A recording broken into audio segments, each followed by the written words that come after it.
Ladies and gentlemen, I am OmnusI, indulging my dwarven horned helmet wearing side today for another RPGaDay video.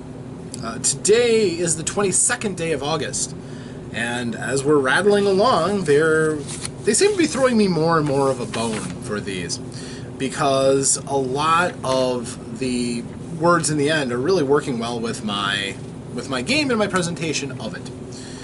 And the word for today is rare.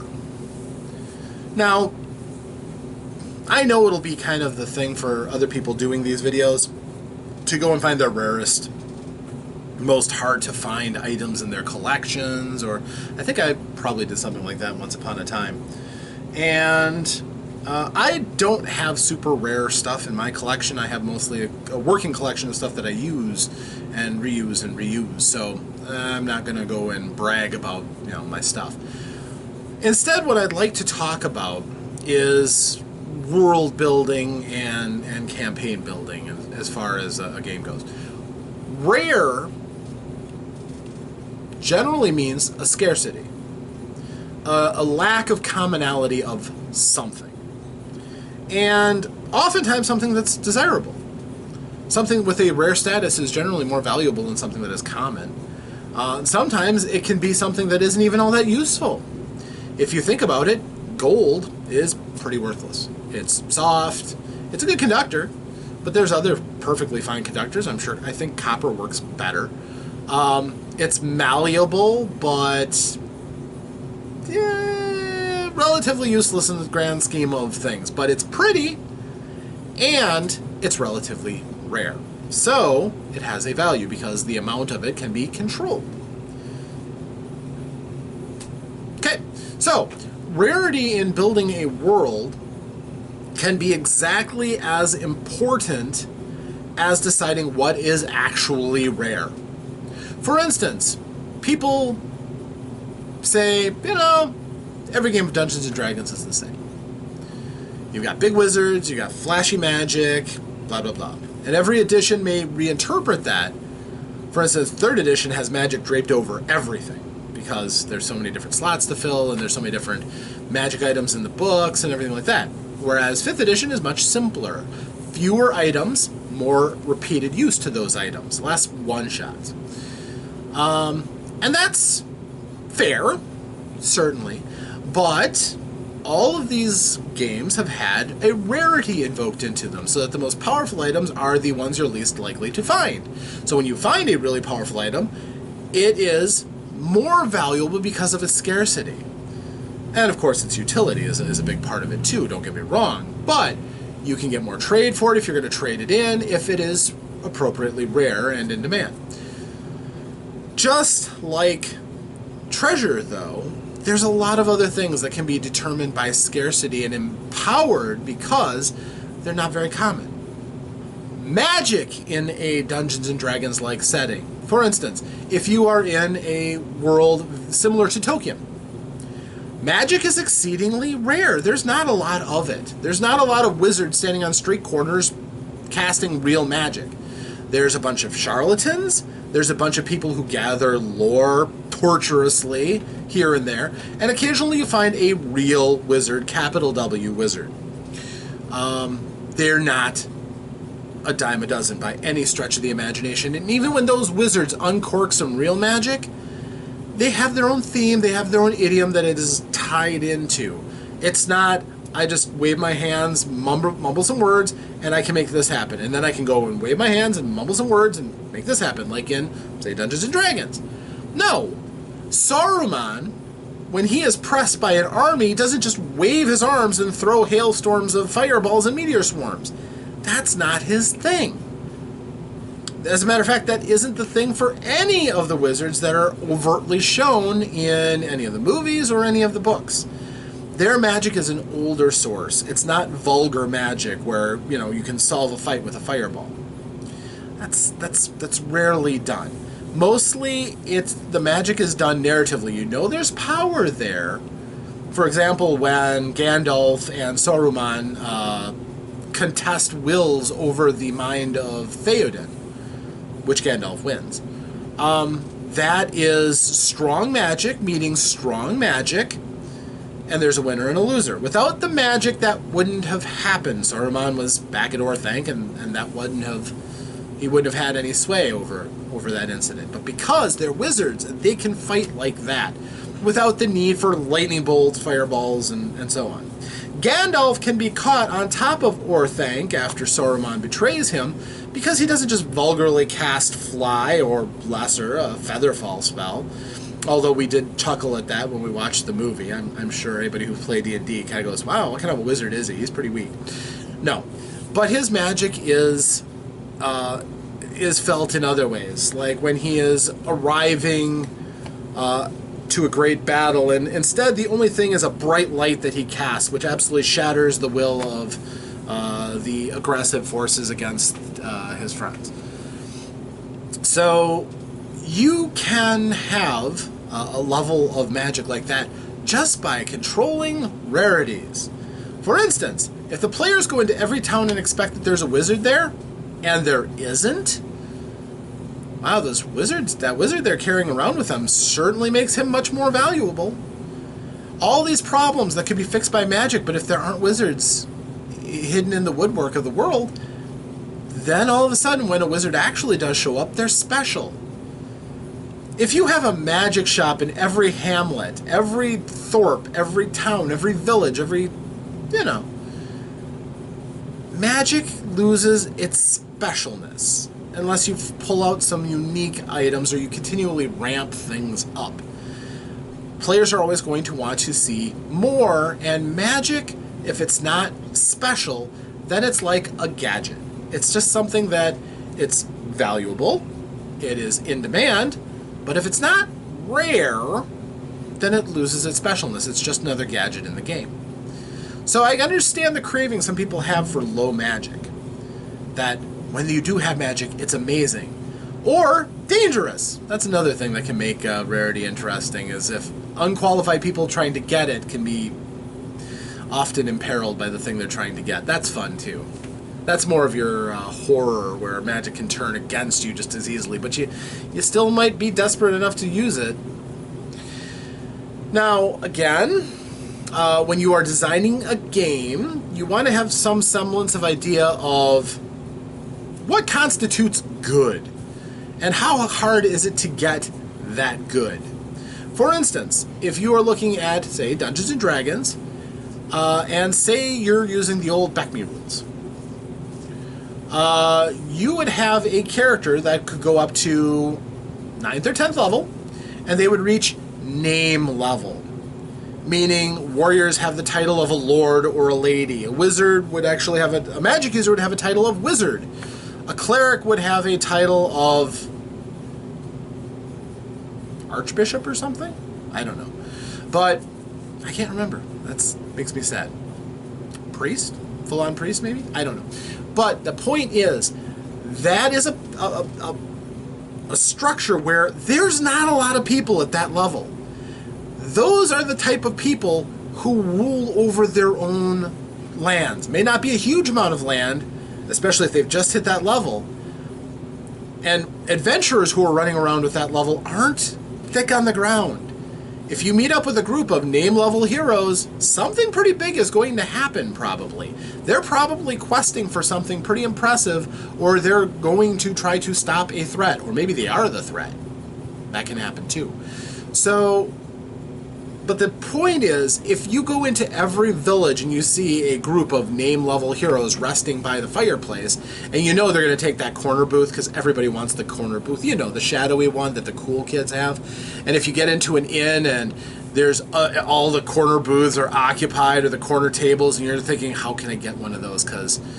But every single one of them is like frost barbarians who can crush your party, or necromancers who could kill your party and then raise them up and have them serve them. You know, stuff like that.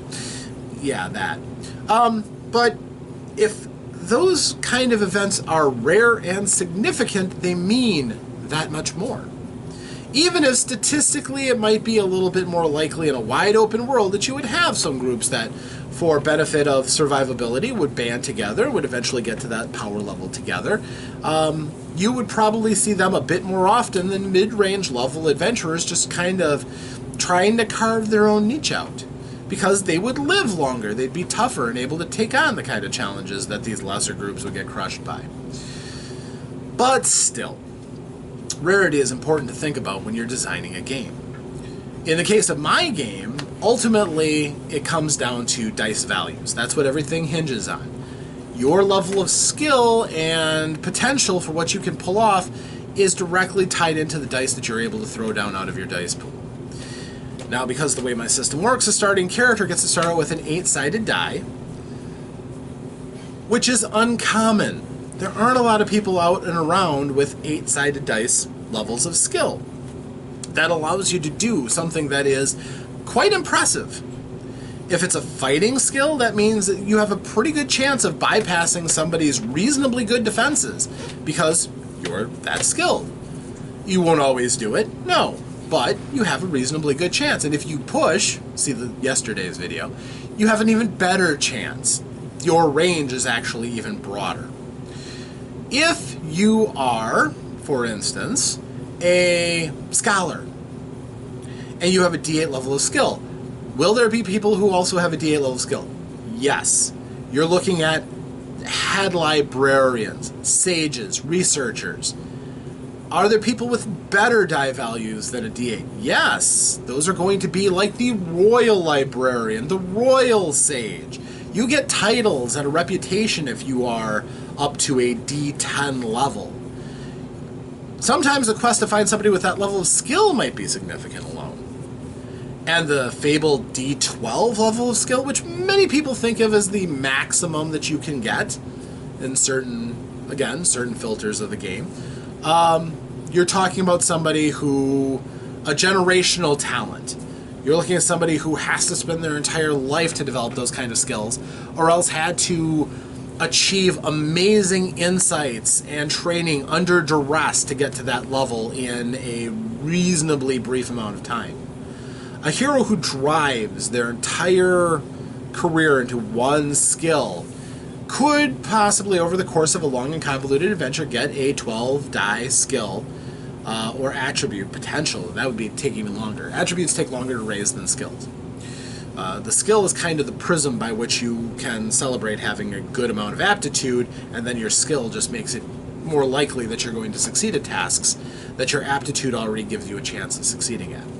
So, if you get one of your attributes to a D12, you're talking strength like maybe not Hercules, but you're definitely talking Mr. Universe level, non-supernatural, but human peak. If you have an intellect of D12, you're talking maybe not Reed Richards, but you're talking definitely the smartest person in the country, or having a very, very tight peerage for that. If you're talking about having a weapon skill at a D12, you are known as a master. People just call you master because you have demonstrated that level of skill. Or if you haven't, then you've kept it under wraps pretty well. But most people watching you would go, wow, he's good. And that is by design. I would want non-player characters and creatures to generally fall between the 4-sided die, 6-sided die, 8-sided die the most. So a 4-sided die can be seen as poor, a 6-sided die would be seen as average, and an 8-sided die would be seen as pretty skilled. Pretty good. Not amazing, but pretty good. And if you can add gear to supplement that, and a good solid aptitude, you're doing pretty good. You will be pretty happy with your success rate at most tasks. Now, of course, very difficult things will be almost impossible to succeed at without pushing, but that's the nature of very difficult tasks, isn't it? Eventually, if you drive up your skill, you're going to find that there will be times you won't need to push, but you'll still be able to succeed at some of those things. And that is the draw of having higher dice values. See how that works? Eventually, it's an averages numbers game. The more dice that you roll, because you're trying to do something well, gives you a chance of, while committing some of your resources that will get spent, you give yourself a really good chance of succeeding at the things you want to succeed at. Something you're just going to throw an effort out at, and maybe because you're so cool, you'll stick it by rolling maximum value. Yeah, you could, say, throw a dagger, just using the 4-sided die for the dagger, and say you are a D10 level daggersmith. You could just roll out your 10-sided die, your 4-sided die for the dagger, and just say, I'm not even going to aim, I'm just throwing it, because I'm just going by muscle feel. You're not going to throw in your agility to help sweeten the pot and to cover you in case of a disaster. Just whatever happens, happens. If you roll a 1 and a 1, it'll look foolish, but you didn't really throw a lot of effort into it, so it's not like you were just sizing it up, throwing all your focus into it. You were just casually throwing off a dagger. But if you stick that 10, if you roll a 10, which would be an 11 because you rolled the maximum value, it would be an amazing shot that you casually threw off because you're that good. So, something to think about. And you'd be preserving that extra die because you threw so little effort into that. You didn't have to spend an extra die out of your die pool. So, you have more potential to go with the rest of the round, possibly. It all pays off in the end. I'm not saying that it's probably worth your while to just throw out lots of little quick attacks, but as an option, certainly. So, in my mind, rarity is an important thing to consider when you think about scaling. If you think in terms of populations, how many people are ever going to hit their potential, the best they can do? Very, very, very few. Most people get distracted. Most people are easily distracted by things like vices, pleasures, entertainment, that they don't relentlessly work at their potential and never will hit that potential. It takes a driven person to do that. And we can look at those people and go, wow, you're good, because they have a drive that we don't often share. I can look at people. For instance, my favorite artist right now is Chet Minton. Great guy. And I look at his stuff that he does. In a slow morning, he puts out a piece of art that I would love to put on my wall. On a slow morning, he puts in such incredible detail and character and life into his drawings. It's amazing. Could I draw like that? I think so. I'm not physically stunted. I've got pretty reasonable dexterity. But it would take a lot of practice, years of practice, and possibly professional training to try to get to where he is at. The actual schooling might shortcut some of that, but the amount of effort that it would take would not be inconsequential, because he took an awful lot of effort, and he has the kind of drive to get to that level. Fine artists that we marvel at, we look at a piece and it's like, this is almost a photograph. That doesn't come overnight. That's drive, that's determination, that is sacrificing an awful lot to get that good. That is spending hours and hours and hours and days and weeks and months of your life to get that good. But when it's done, we can all acknowledge that's amazing. That is absolutely incredible. So that's why I love artists. I'm always impressed by artists because they don't often get the credit for the amount of dedication and work it takes to do their thing. Likewise, we game designers are much the same way. People think it's just an errant pastime, it's a hobby. But for people like me who are passionate about game design and wanting to make a game that will appeal to a lot of people and get played and used and loved, it matters. It does matter. And that's why I think so much about these things, and that's why I try to put all of those things that I've been thinking about over the past 30 years of gaming. I didn't always start worrying about the mechanics. Sometimes it was just a struggle to learn all the mechanics. But after that, starting to make my own house rules, starting to tinker, I wanted to incorporate all those errant thoughts as I went along into my game. And I think I did a pretty good job. But it'll be up to you to finally tell me when we finally get to the end of this and I can show this to all of you in its unbridled glory. I think it'll be good. So, thank you for joining me. I am OmnusI. This has been my Lair's RPGaDay. Thank you for joining me. I appreciate it tremendously, and hopefully I'll see you tomorrow when I do another one of these RPGaDay videos. Farewell!